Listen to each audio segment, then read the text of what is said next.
Shalom, que Dios nos bendiga. Les saluda el maestro Roberto Soledad desde la ciudad de Seattle, Washington. Vamos a hablar palabras de Torah que encontramos en la porción de la escritura llamada Behar, que significa en el monte. La encontramos en el libro de Levítico, capítulo 25, verso 1 al verso 26, verso 1. Y vamos a leer de el capítulo 25, del verso 1 al 6, y después del 18 al 22. Dice la escritura de la siguiente manera.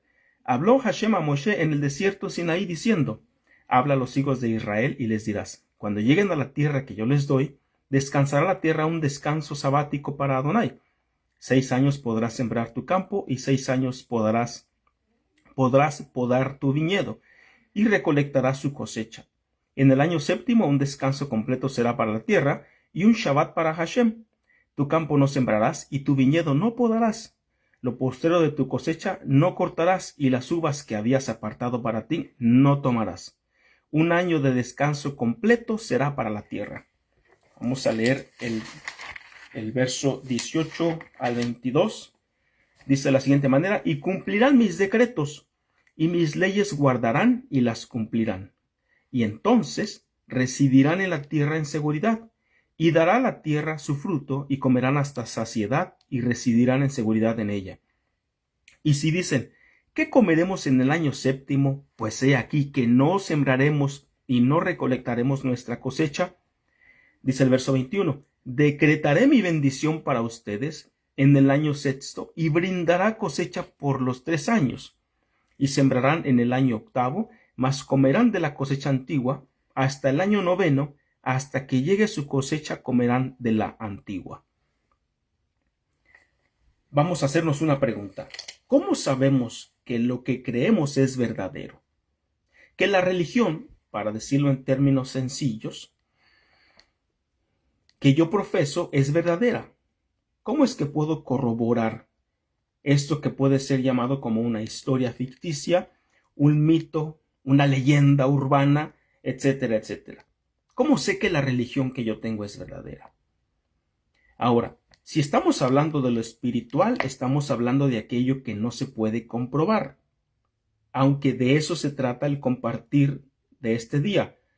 Hay manera de poder comprobar objetivamente aquello que nació siendo algo subjetivo. En la escritura encontramos muchos ejemplos de cosas subjetivas que no se pueden comprobar, como aquello que es metafísico, lo espiritual, pero encontramos conceptos aterrizados en la realidad objetiva, aquello que sí se puede tocar, aquello que se puede ver, aquello que nosotros podemos sentir usando nuestros 5 sensores. Entonces nos preguntamos, ¿cómo conciliamos lo subjetivo con lo objetivo?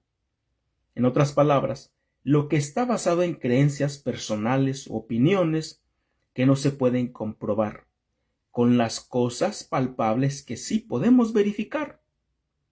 ¿Cómo podemos conciliar estos dos mundos, el mundo espiritual con el mundo de lo real? Aquí lo que sí podemos tocar. Dice el verso número 1, que ya leímos y lo vamos a leer de nuevo para tomar de aquí una frase.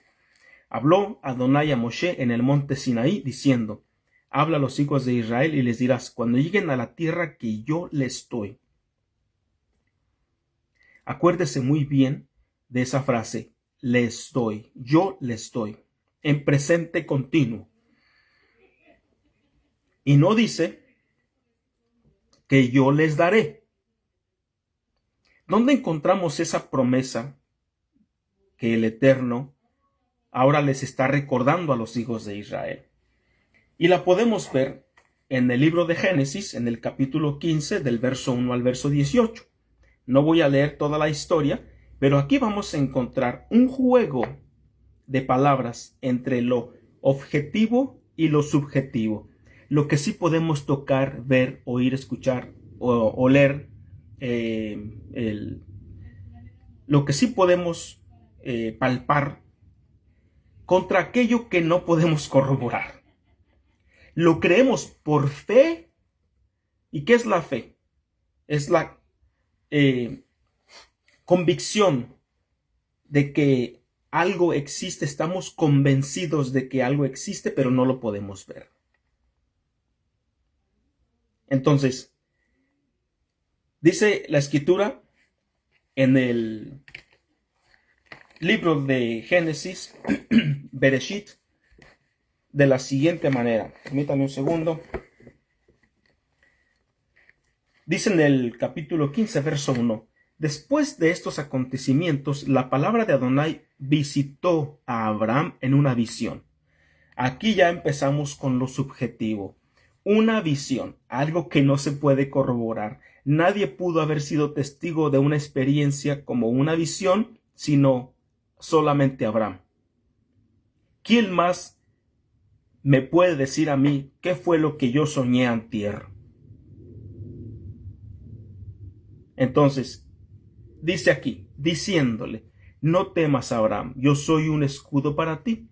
Tu recompensa es muy grande. Y Abraham dijo, mi señor, Hashem Elohim, ¿qué has de darme, considerando que no tengo hijos y el administrador de mi casa es Eliezer el Damaseno? Entonces Abraham dijo, he aquí que tú no me has dado descendencia y que mi mayordomo heredará de mí. Entonces, dice aquí el verso 4, súbitamente, de manera muy rápida, le vino la palabra de Hashem diciendo, aquel no te heredará, solo el que salga de tus entrañas te heredará. Y aquí viene algo que es objetivo, que sí podemos corroborar. Y lo llevó hacia afuera y dijo, la acción de salir de una tienda de acampar o de una morada, de una casa, de un hogar, hacia el patio es algo que todo mundo hemos hecho. Es un hecho que sí se puede corroborar. Que sería muy difícil de dudar si Abraham salió de la tienda o no salió de la tienda. Y dice, contempla ahora los cielos. Todos podemos contemplar los cielos. Dice, y cuenta las estrellas si eres capaz de contarlas. Aquí entramos en un campo que es objetivo, pero que no es posible. Bueno, es posible, pero no es probable. Porque ¿será posible que alguien pueda contar las estrellas de los cielos? Sí, puede ser posible. ¿Pero es probable que lo hagamos? No. ¿Por qué? Porque no tenemos tiempo y no tenemos la capacidad de, digamos, volar o viajar hacia el espacio en este universo, de manera que podamos corroborar el número de estrellas. Pero sabemos que lo sacó de la tienda para ver algo real, algo tangible, algo que se puede sensoriar, algo que se puede ver. Ahora, dice después el verso 5, eso es lo que acabo de leer, perdón, dice el verso 6. Una vez que ya el Eterno lo sacó a ver las estrellas, dice el verso 6. Y él confió en Adonai y se lo tomó en cuenta como un acto de rectitud. Dicen otras versiones, y creyó Abraham a Dios y le fue contado como justicia. Aquí encontramos en hebreo la palabra sedaká, que es muy interesante porque Abraham creyó de tal manera en ese evento subjetivo, en esa visión, lo creyó de tal manera que él vio su descendencia ya como un hecho real. No sé si me está entendiendo esta parte, para explicar de qué tal manera creyó Abraham que Dios se lo contó como si hubiese hecho un acto de justicia. Cuando alguien tiene hambre y tú le das un pedazo de pan, cuando alguien tiene sed y tú le das de beber, con permiso, le estás haciendo un acto de bondad, un acto de justicia. Entonces, es tan tangible, es tan verdadero, que la manera en que Abraham usó su fe para confiar en Dios, que le fue contado diciendo, este se la creyó. Él creyó todo lo que yo le acabo de decir y cree que lo va a recibir. Tan fuerte era la fe que tenía Abraham. Pero ahí no para la cosa. Dice aquí el verso 8. Ahora viene una pregunta muy interesante. Dijo, mi señor Adonai, Elohim, ¿cómo sabré yo que la he de heredar? ¿Cómo sé yo que tú vas a hacer conmigo una gran descendencia? ¿De qué manera palpable, no subjetiva, me puedo enterar yo que tu promesa es verdadera?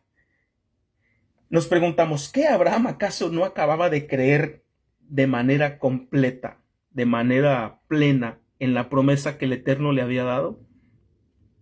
De manera que le fue contado por justicia, como si hubiese hecho un acto palpable, corroborable de justicia. Y ahora él dice, ¿cómo voy a conocer que esto que me acabas de decir es verdad?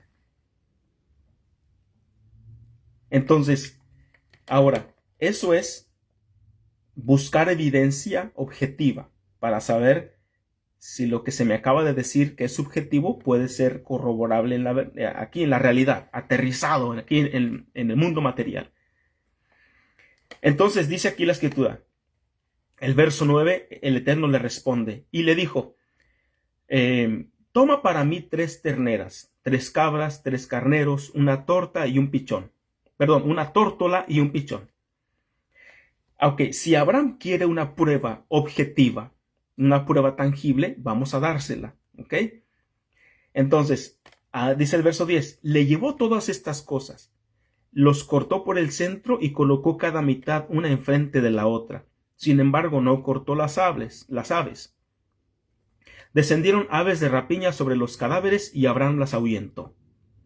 Cuando Abraham escuchó de parte de Dios que le pidió animales para sacrificio, para partirlas a la mitad, él sabía a lo que se estaba refiriendo Dios. Si Abraham quiere una prueba, yo se la voy a dar. Y en aquel entonces se hacía un pacto entre dos partes, entre las partes, o sea, los animales partidos a la mitad, y Abraham entendió que Dios estaba usando una manera de pactar que ya era común en la sociedad en aquel entonces. Por lo tanto, era una confirmación de lo que Dios le había dado a conocer a Abraham en visión de manera subjetiva para nosotros, porque Abraham vivió su sueño, tuvo su visión, pero para nosotros entendemos que Abraham se dio cuenta que era verdadero una vez que Dios le da a conocer que haga una forma de pacto que ya se usa en ese momento entre las gentes. Y dijo, eso tiene que ser verdad. ¿Cómo Dios sabe que lo que nosotros hacemos, no? Bueno, empezando porque si es Dios, es todopoderoso. Pero que Dios haya recurrido a una manera de hacer un trato entre personas, Abraham tuvo que haberse sentido un tanto especial. Como si el Eterno hoy en día te trajera un contrato para firmar de los que se usan hoy en día. Y no un puño de sal como se usaba antes. O cortarle el cuello a un animal para derramar sangre, etcétera, etcétera. O un fuego. Pero que use una manera que tú usas hoy en día, te está diciendo, yo te conozco. Yo sé cómo tú quieres funcionar. Ahora, estamos yéndonos ahora al campo objetivo de probar las cosas. Pero dice aquí, continúa diciendo, y sucedió cuando el sol estaba próximo a ponerse, que un sueño profundo cayó sobre Abraham, y aquí que el temor de una gran oscuridad cayó sobre él. Y le dijo a Abraham, por cierto has de saber que tus descendientes serán forasteros en tierra ajena. Ellos los esclavizarán y oprimirán durante 400 años, pero también el pueblo al que servirán yo juzgaré y después saldrán con grandes riquezas. Y tú irás con tus ancestros en paz. Serás sepultado en buena vejez y a la 4ª generación regresarán acá. Pues la iniquidad del amorreo no habrá llegado al colmo sino hasta entonces. Ok. El Eterno le propone una manera objetiva de corroborar la promesa que le había dado, para que entonces Abraham conozca que eso va a ser verdadero. Pero después la Torah vuelve a caer en algo subjetivo. ¿Cómo podemos nosotros corroborar que lo que soñó Abraham fue verdadero? Dice que se quedó dormido y que miraba que una antorcha caminaba entre las partes. No podemos corroborar ese hecho porque es algo subjetivo. Eso le sucedió a Abraham. Aquí la escritura, el que está redactando todas estas cosas, él te está diciendo lo que Abraham vio en una visión y lo que Abraham soñó en un sueño. ¿Cómo sabemos que lo que creemos es verdadero, es objetivo? Ya se dio cuenta los ejemplos. Tener fe es muy importante para nosotros los que estamos creyendo. Es muy importante. Permítame un segundo. Nomás voy a darle vuelta a mi página, a mi libro de notas. Entonces, ¿qué cosas son las que vemos que se le prometen a Abraham? Y ya las leí de una manera un poco más rápida para avanzar.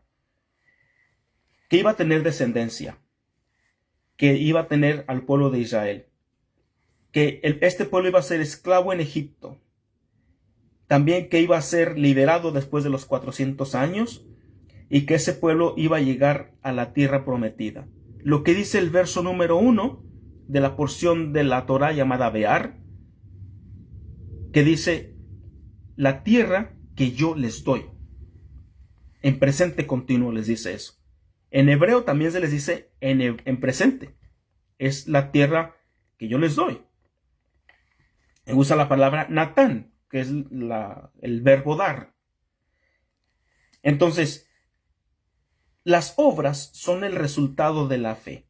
Todo esto que acaba de suceder en esta historia se cumplió en el plano objetivo. En un principio podemos dudar de aquellas cosas que parecen metafísicas.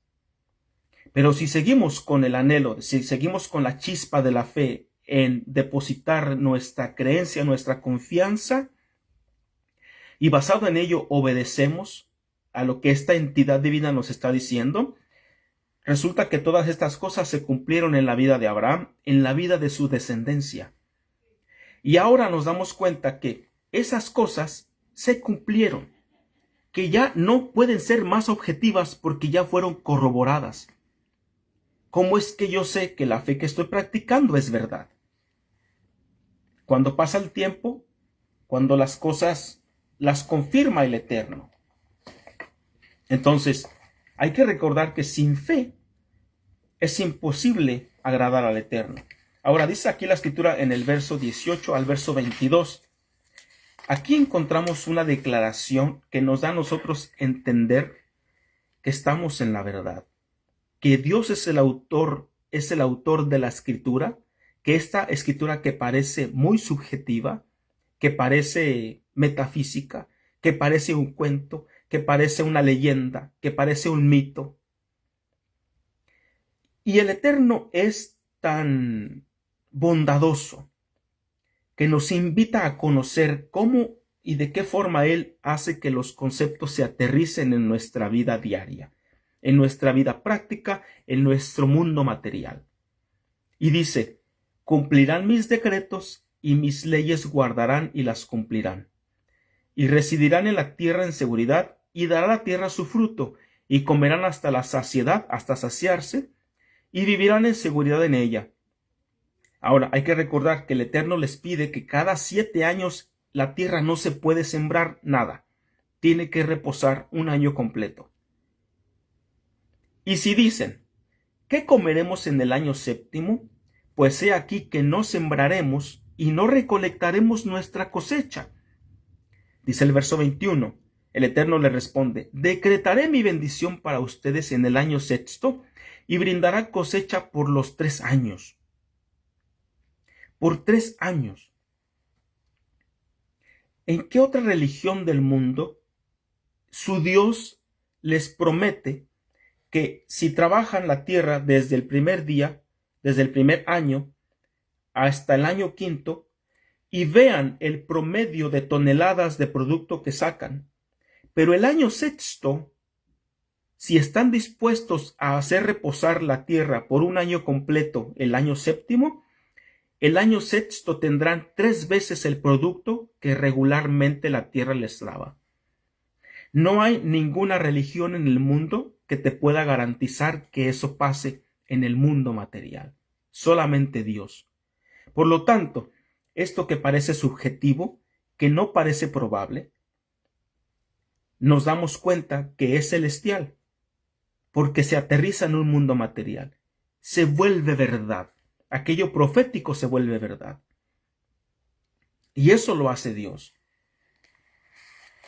¿Qué otra cosa podemos, como se dice, resaltar de esta declaración?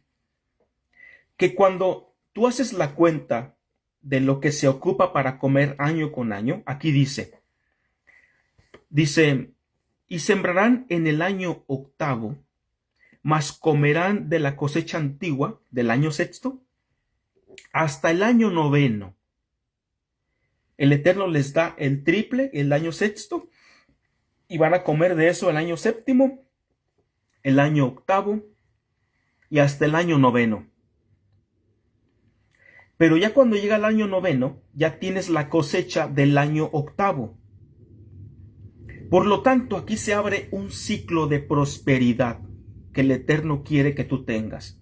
Porque aquí dice, la tierra dará su fruto y comerán hasta saciarse, hasta que tengas y te sobre, para que no tengas que hacer la cuenta de que si me como otro taco, después aquel fulano no come. En la fiesta de Pascua, el Eterno dice, cada uno van a tomar el cordero de Pesaj de acuerdo al comer de cada uno. Sí hay que hacer la cuenta, pero ¿por qué hay que hacer la cuenta? En ese sentido, aquí hay 2 mensajes. Porque no debe de sobrar nada del cordero. El cordero de la Pascua es simbólico, ¿está usted de acuerdo conmigo? Es profético. No puedes desperdiciar nada. Listo. Pero dentro de ese mensaje de hacer la cuenta y de no desperdiciar nada, el Eterno es tan bueno que encontramos que dice ahí la escritura en el libro de Éxodo capítulo 12, que dice que cada quien haga la cuenta de acuerdo al comer de cada persona. No de acuerdo a una ración, de acuerdo al comer de cada persona. Si yo me como 2 tacos, si yo me como un plato de comida, pero hay una persona que se come 6 tacos. Hay otro que mis 2 tacos apenas son para comenzar a comer, porque se come 12 tacos. El Eterno no tiene ningún problema con la manera en que tú te alimentas, siempre y cuando quedes satisfecho y no entres a la glotonería. Pero se da cuenta la consideración que Dios tiene. Él sabe que tú no llenas con 3 tacos o con un plato de comida. Él sabe que tú ocupas 2. Y Él te regala 2. La tierra dará su fruto y comerán hasta saciarse. Entonces, siempre que llega el año noveno, ya traes un año de producto contigo, que es un surplus, es un excedente que tienes. ¿Qué vas a hacer con ese excedente que Dios te da? Aquí Dios abre un ciclo de prosperidad para el pueblo, porque tienes producto de más, porque estuviste dispuesto a reposar en Shabbat. Estuviste dispuesto a trabajar 6 días y a reposar en el séptimo. ¿Qué tan importante es hacer esto? Inclusive voy a estar hablando del último verso de esta porción, de esto estamos hablando del capítulo 26, verso 1, que habla precisamente de guardar el Shabbat. ¿Y qué tan importante es para Dios? ¿Y qué tiene que ver ese verso con lo subjetivo y lo objetivo? ¿Dónde estamos acá? A esta generación se le dio a conocer las promesas de Abraham que ya se cumplieron, pero aparte les está regalando una manera más de corroborar que las promesas de Dios son verdaderas. Abraham dijo, ¿cómo conoceré que lo que tú me estás prometiendo es verdad? Y el Eterno aquí dice, y si dicen, ¿qué comeremos en el año séptimo? Entonces el Eterno les regala la promesa de la abundancia. Les voy a regalar 3 años a aquellos que crean en la palabra que les acabo de dar. Entonces, aquí estamos hablando de una manera de corroborar que lo que estamos creyendo es verdadero. Aquí la otra cosa que nos habla la porción es que habla del año de la redención, o sea, de la libertad, del jubileo, del Yobel. En el año en que si tú vendes una propiedad porque tienes necesidad, esa propiedad es tuya, está a tu nombre. Se la vendiste a una persona. Esa persona tiene la obligación de que si tú la quieres comprar, esa persona te va a pagar el dinero y va a regresar a su dueño original. Pero si el dueño original es pobre y no tiene el dinero para rescatar su propiedad, una vez que llegue el año 50, se tiene que perdonar esa deuda.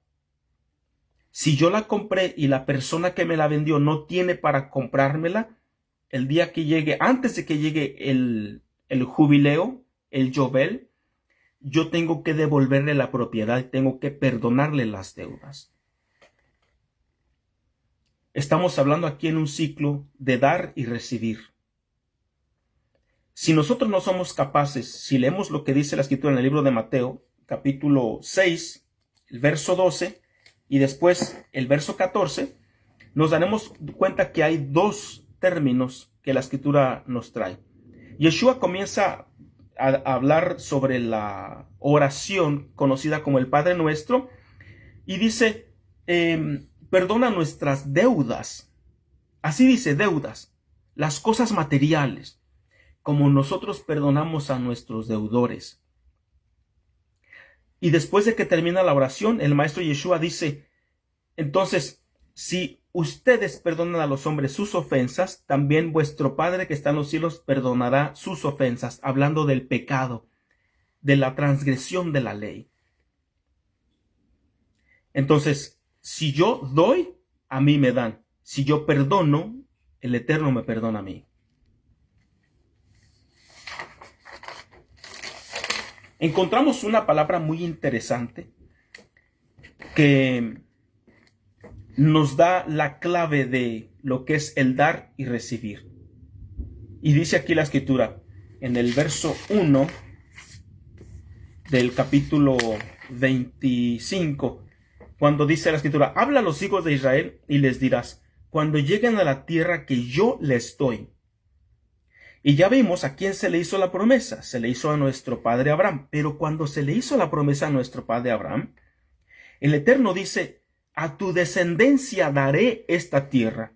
Está hablando de futuro, no está hablando de presente. Aquí estamos con un verbo que está en presente continuo. La tierra que yo les doy. No dice les daré. Aunque encontramos otros versos donde dice la tierra que yo les daré. Entonces, aquí encontramos la palabra, la tierra que yo les doy, dice la palabra Natán, que se escribe con la Nun, la letra Tav y la letra Nun. El significado de la letra Nun es dar, es to give, regalar. Y la letra Tav, que es como si fuera la Z de nuestro abecedario, es la última letra. Entonces, nosotros damos con el fin de dar a alguien, pero no de recibirlo de nuevo. Porque si la letra Nun significa dar, la palabra Natán tiene 2. Tiene una al principio y tiene una al fin. Natán, que significa dar. Es un ciclo de dar y recibir, dar y recibir. Pero la Escritura nos manda que si nosotros queremos dar, está la letra Tav en medio. Si queremos dar, no lo hagamos con el fin, con la letra Tav, con el fin de recibir. Si vamos a dar algo, no esperemos recibir nada. Cuando el Eterno le da la promesa a Abraham de darle la tierra a la descendencia, usa la palabra etén, que es en el futuro. A ellos yo se las daré. Y esa palabra, que también viene del verbo natán, pero se dice en futuro etén, se escribe con la letra Aleph, la letra Tav y la letra Nun al principio, etén. Todos sabemos que la palabra Aleph representa al Eterno porque está conformada por dos letras Yud, por una Vav, y que en valor numérico da el número del nombre del Eterno, que es Yud Hei Vav Hei, que es el número 26. Entonces, el Eterno es el que comienza dando con el fin, con la letra Tav, que nosotros recibamos. Y Él no espera recibir de regreso, porque el Eterno no necesita de nosotros. Él no necesita de sacrificios, Él no necesita de oro y plata, no necesita de una cosa material. Él es el principio de dar cosas. El Eterno comenzó esto que conocemos con la eternidad, dando cosas sin esperar recibir cosas. Nosotros en el mundo material, si no damos, no vamos a recibir. Nosotros somos los que tenemos la responsabilidad cíclica de que si queremos recibir, tenemos que dar. Pero cuando damos, no podemos dar con el fin de esperar recibir en cambio. Una de las mejores maneras de dar es sin esperar recibir algo, y también es que la persona que recibe las cosas no se entere quién fue el que se lo dio. Que no esté tu nombre plasmado aquí, como ya lo vemos nosotros en los parques, por todos lados. Ves en una banca que fue donada, esta banca fue donada por fulanito de tal, porque él quiere quedar ahí inscrito. Tú ves en ciertas ciudades donde ponen los ladrillos ahí para pavimentar ciertas calles o las plazas y venden los ladrillos para que tú pongas tu nombre ahí. Y esa es una manera de recaudar fondos muy inteligente, pero la gente con el orgullo de que su nombre está inscrito ahí, pues ahí van y ponen su nombre. Pero ya es esperar recibir algún reconocimiento. La mejor manera de dar es cuando nadie sabe quién fue el que dio. Solamente Dios es el que sabe quién fue el que dio. Entonces, el Eterno nos termina diciendo en esta porción de la Escritura, estamos hablando de las cosas que son subjetivas y las cosas que son objetivas. Lo que no se puede corroborar, lo que no podemos comprobar, con lo que sí podemos comprobar. Yo creo que Dios me ha dado todo lo que tengo. A Él es el honor de todo lo que yo puedo hacer en la vida. Pero hay cosas que no creen eso. Ellos son materialistas. No existe Dios, no hay espiritualidad, el alma no existe, etcétera, etcétera. La ciencia es la que manda. Ustedes ya conocen el tema. Entonces, para los que creemos es muy diferente. Porque podemos conciliar las cosas subjetivas con lo objetivo. Podemos aterrizar los conceptos. Si yo le digo a una persona, Dios te bendiga, yo estoy usando la metafísica, aquello que no puedo comprobar que existe. Aunque hay maneras de comprobarlo, como dice la Escritura. Si yo le digo a la persona, Dios te bendiga, pero yo sé que tiene hambre y no le doy un pesito para que se compre algo de comer, yo soy una persona peor que un incrédulo. Porque los incrédulos inclusive son capaces de sacar 20 pesos de la bolsa y dárselos a una persona que tiene necesidad. Y ellos no creen en Dios, pero yo que digo que creo en Dios, le doy la vuelta y no le doy nada. Entonces, si yo creo en aquello que no se puede ver, tengo que bajar el concepto, tengo que aterrizarlo en actos de justicia. Por eso los 10 mandamientos están divididos entre el servicio a Dios y el servicio horizontal a los hombres. Esa es la manera en que nosotros podemos dar honor al cielo, de que creemos en Él, damos testimonio de Él. Y entonces, dentro de este mundo, donde hay muchas, entre comillas, divinidades, miles de dioses, miles de ofertas por aquí y por allá, ¿en cuál Dios voy a creer yo? ¿Cómo es que corroboro que la religión que yo sigo es la verdadera? Y dice aquí, no hagan para ustedes ídolos, y estatuas y pilares no erijan para ustedes, y losa de piedra no pongan en su tierra para postrarse o para inclinarse sobre ella, pues yo soy Hashem, yo soy Yud-He-Vav-Hei, su Dios. Y luego dice, esto es algo muy interesante, aunque parezca una lectura simple, una lectura llana, una lectura completamente literal, si nosotros estamos dispuestos a ver más allá, lo vamos a encontrar.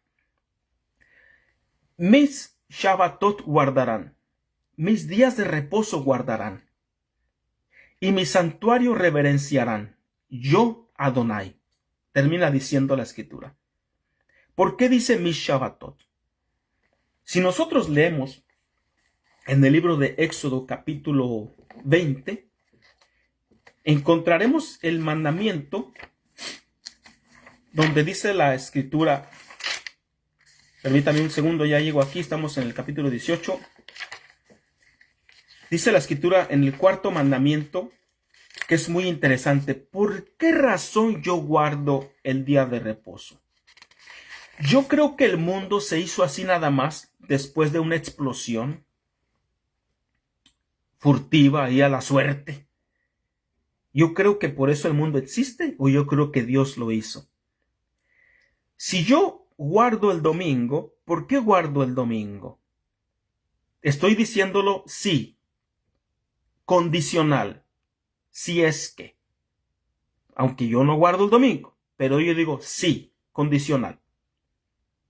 La preposición condicional. Pero ¿por qué lo guardo? ¿Por qué razón nosotros guardamos el día de reposo? ¿Por qué? Dice la escritura en el verso 8 del capítulo número 20 del libro de Éxodo, dice, recuerda el día de Shabbat para santificarlo. Ahora, esto es muy interesante. 6 días trabajarás. El cuarto mandamiento no es guardar el día de Shabbat, no es reposar. El cuarto mandamiento es trabajarás 6 días y realizarás todo tu trabajo. Pero el séptimo día es Shabbat para Hashem. El cuarto mandamiento aborda 2 cosas. Hay que trabajar 6 días y hay que reposar el séptimo. Si una persona dice, no, ya no hay que guardar el Shabbat, o que el mandamiento trae 2 cosas. El cuarto mandamiento, si lo queremos erradicar, entonces no trabajemos los 6 días, porque también manda a trabajar 6 días. Y si decimos que el día de reposo ya no es, estamos nosotros torciendo el mandamiento, trabajando un séptimo día. Ahí están los letreros que dice abierto 24/7. Ahí está el resultado de cancelar o abolir el cuarto mandamiento. No, el mandamiento dice hay que trabajar 6 días. Entonces van a decir, hermano Roberto, entonces, ¿nunca vamos a tomar vacaciones? Y es que no todo lo que nosotros hacemos como una labor donde me contratan es trabajo. Cuando te pones a trapear la casa, estás trabajando. No puedes hacer eso en Shabbat. No te puedes dedicar a hacer labores por las cuales pagarían en otro lado una labor de siervo en el día de reposo. Puedes hacer cosas humanitarias en el día de reposo, pero no con fin de lucrar, de sacar ganancia. Entonces, dice aquí, no harás ningún trabajo tú, ni tu hijo, ni tu hija, ni tu siervo, tu sierva, tu animal o tu converso dentro de tus portones. Porque, ¿por qué lo tengo que hacer? Aquí dice la respuesta.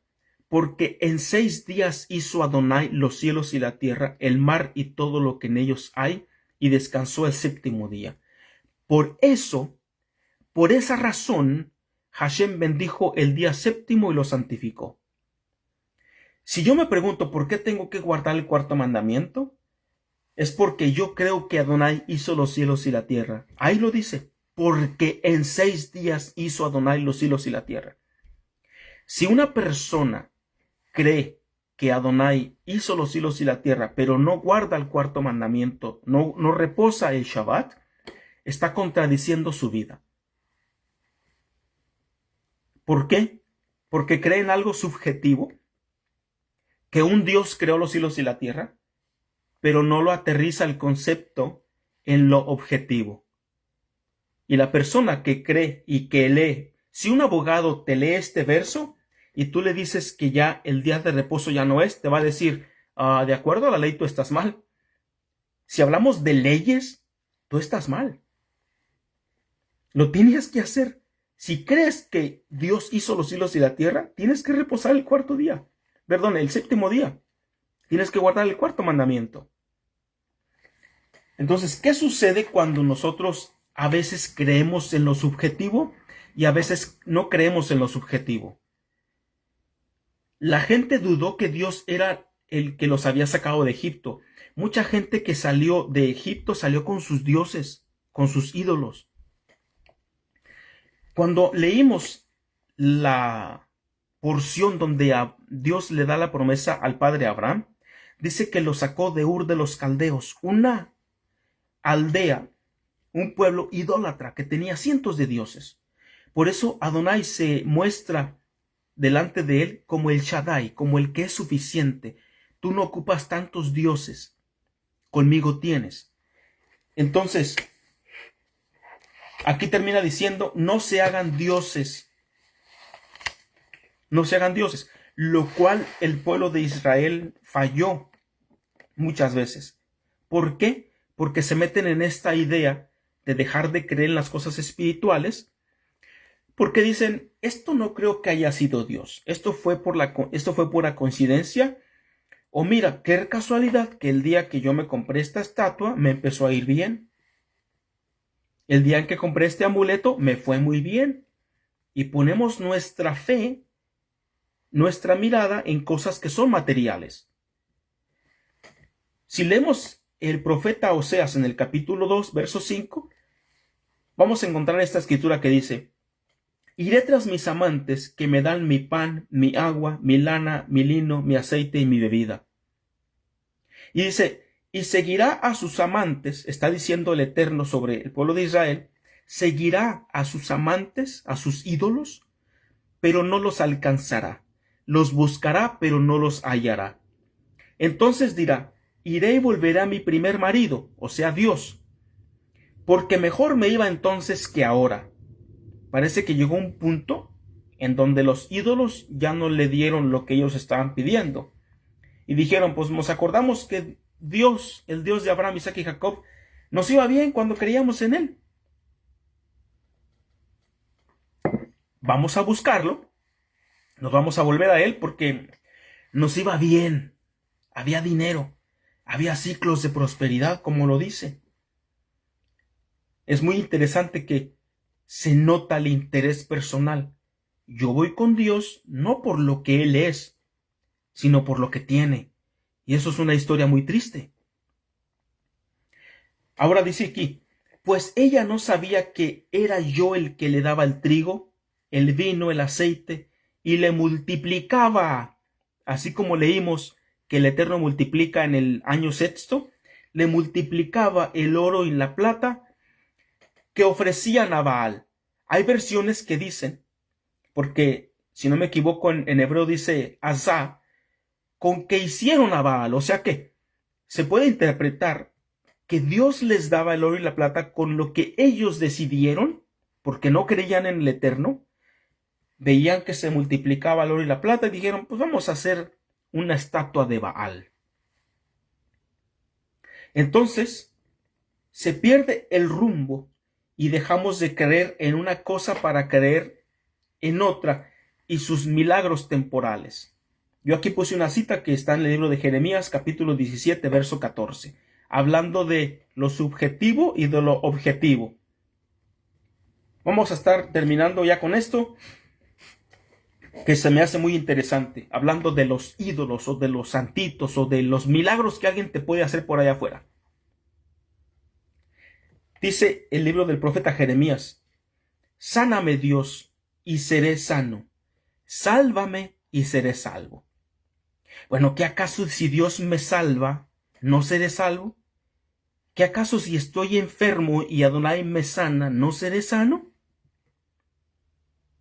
Porque en el mundo de la brujería y de la hechicería, tú puedes estar enfermo y te sanan por 3 meses.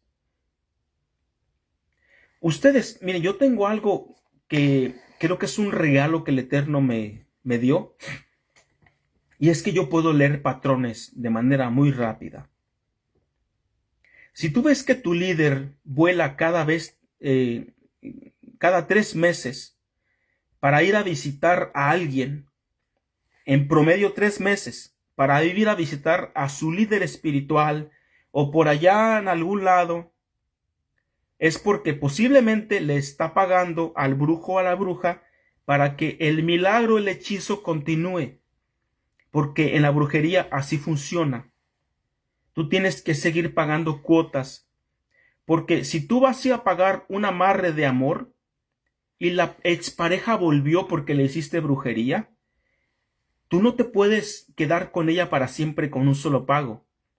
La hechicera o el hechicero o el brujo te va a pedir que regreses cada 3 meses en promedio a continuar a dar otro pago, porque si no, no solamente tu pareja te va a dejar, o no solamente tu negocio va a dejar de tener dinero, sino que se puede ir a la quiebra.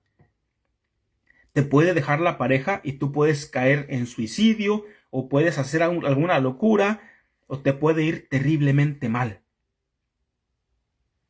Y usualmente cuando has caído en ese ciclo tan desastroso, a ti no te guardan la vida. ¿Sabes por qué? Para que aprendas una lección, para que después regreses con tu otro pago, con tu cuota de cada 3 meses, porque te diste cuenta que ellos tenían una respuesta entre comillas. Jeremías sabe que si Dios lo sana, es permanente, y que si Dios lo salva, es permanente. No es temporal de cada 3 meses como los brujos lo hacen. Sálvame, oh Adonai, sáname y seré sano, sálvame y seré salvo, por la eternidad. Dios es un Dios que no es mediocre, no hace las cosas ahí, allá y se va. Podemos caer en la excusa de lo subjetivo, que nos lleva a pensar que lo que sucede es un asunto meramente meteorológico explicado por la ciencia. O llegar a decir, Adonai no hará bien y no hará mal. Piensa solamente en esa declaración que hizo el pueblo de Israel. No solamente el pueblo de Israel, perdónenme, muchos en el pueblo de Israel, que estaban bien tranquilos, bebiendo su vino, tomando su pan, bien a gusto, cruzados, rascándose la panza. Dije, esto de Dios, Dios no hará bien ni hará mal. Entonces, ¿qué tienen? ¿Un Dios que no hace bien y no hace mal? ¿Es un ser que no existe entonces? ¿Inservible? ¿De qué estamos hablando? Si Dios está para hacer bien y también está para permitir el mal.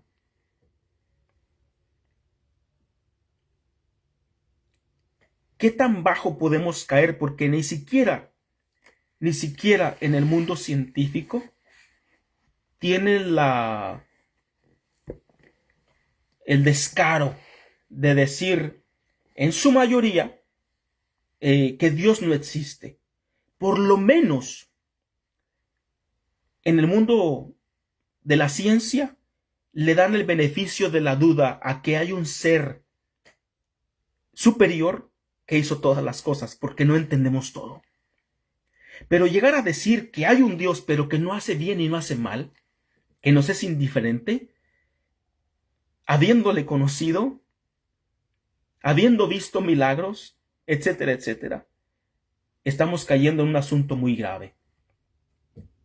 Entonces, si nosotros creemos, Dios existe para nosotros. Así dice la Escritura en el libro de Marcos: id y predicar las buenas nuevas. El que creyere y fuere bautizado, ese será salvo. El que no, ya ha sido condenado. ¿Condenado a qué? A dejar de existir. Así es. El que tiene fe se va a levantar, porque eso es lo que busca el Eterno. Un poquito de fe solamente. Y de ahí se multiplica todo. Estas cosas nos enseña la porción que se llama Vear en el monte. Que el Eterno los bendiga. Nos estamos saludando más adelante. Les saludo el maestro Roberto Soledad desde la ciudad de Seattle, Washington. Shavua Tov a todos ustedes. Hasta la próxima.